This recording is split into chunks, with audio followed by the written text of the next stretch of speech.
আজকে লাউ দিয়ে একটা রেসিপি করব, খুবই সাধারণ কিন্তু খেতে খুব টেস্টি। লাউগুলো এরকম বড় বড় সাইজ করে, বড় বড় বলতে এই ধরনের সাইজ করে কেটে নিয়েছি। আলুটা ওইভাবে কেটে নিয়েছি। প্রথমেই আমি কড়াইতে একটু তেল দিয়ে দেব, তারপরে দেখাচ্ছি কি কি করব। এই সবজিটাতে তোমরা চাইলে ঘিও দিতে পারো, আমি একটু সাদা তেল দিয়ে দিয়েছি।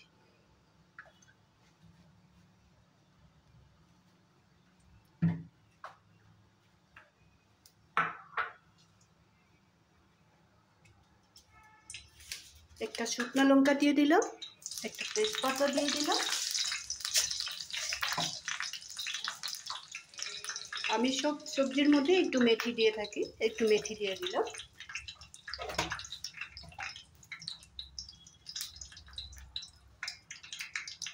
এখন এখানে দিয়ে দেব টুকরা করে রাখা পেঁয়াজগুলো। পেঁয়াজটা এইভাবে কেটে নিয়েছি, খুব ছোট করে না, একটু বড়ভাবে কেটে নিয়েছি।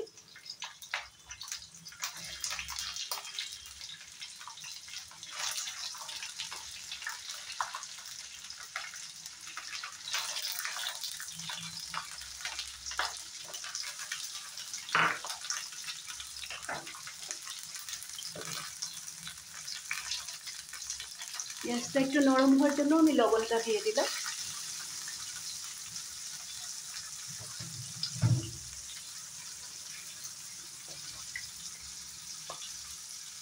হলদি পাউডারটাও দিয়ে দিলাম।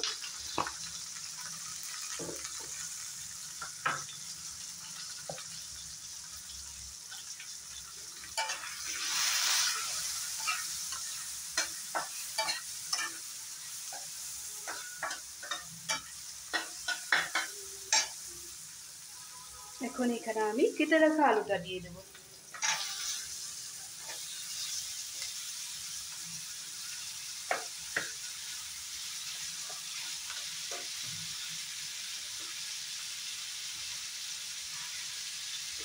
একটু জিরা পাউডার দিয়ে দেবো। সবগুলো জিনিস একসাথে ভালো করে ফ্রাই করে নেব।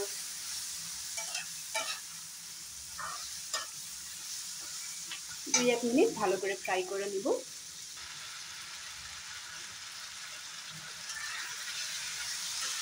আলু পেঁয়াজটা ভালো করে ফ্রাই করে নিয়েছি।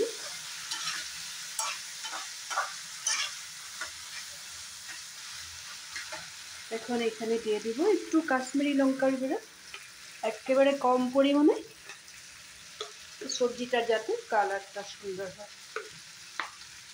আর একটু দিয়ে দেব ধনে গুঁড়া।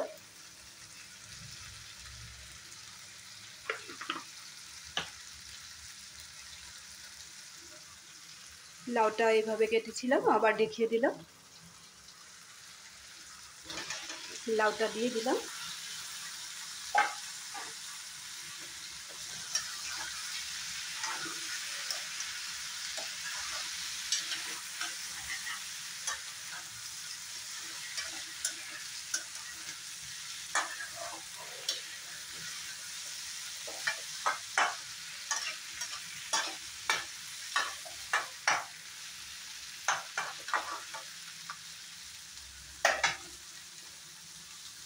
সবজিটা ভালো করে সিদ্ধ হোক আর নিচে যাতে লেগে না যায়, একটু গরম জল দিয়ে দিলাম।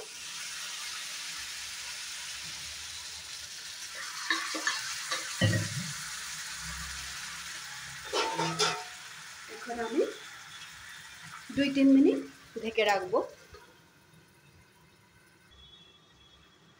ঢাকনাটা তুলে দেখে নেব।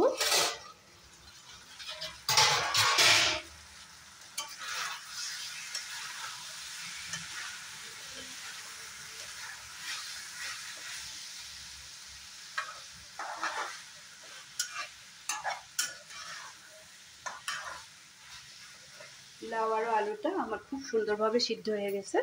এখন এখানে একটু টেস্টির জন্য চিনি দিয়ে দিলাম। এখন আমি দিয়ে দেব কেটে রাখা কাঁচা লঙ্কাটা।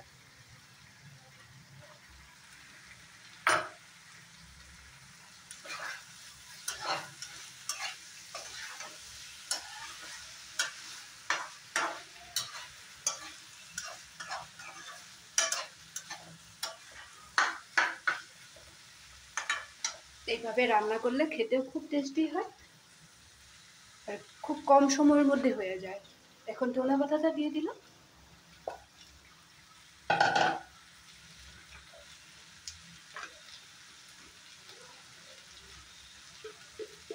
একেবারেই সামান্য একটু এলাচের গুঁড়া দিয়ে দিলাম।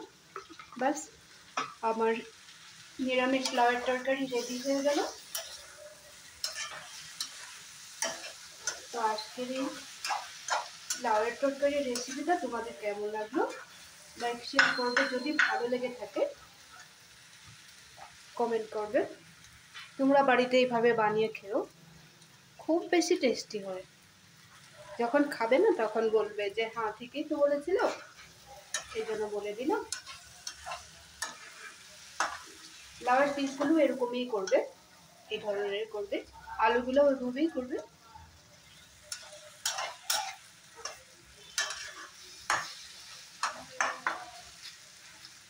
তাহলে বেশি দেরি করবো না, আজকের জন্য রাখবো। তার আগে আবার বলে দিলাম, কমেন্ট করবে কিন্তু কেমন লাগলো, তোমরা বাড়িতে বানিয়ে খাবে।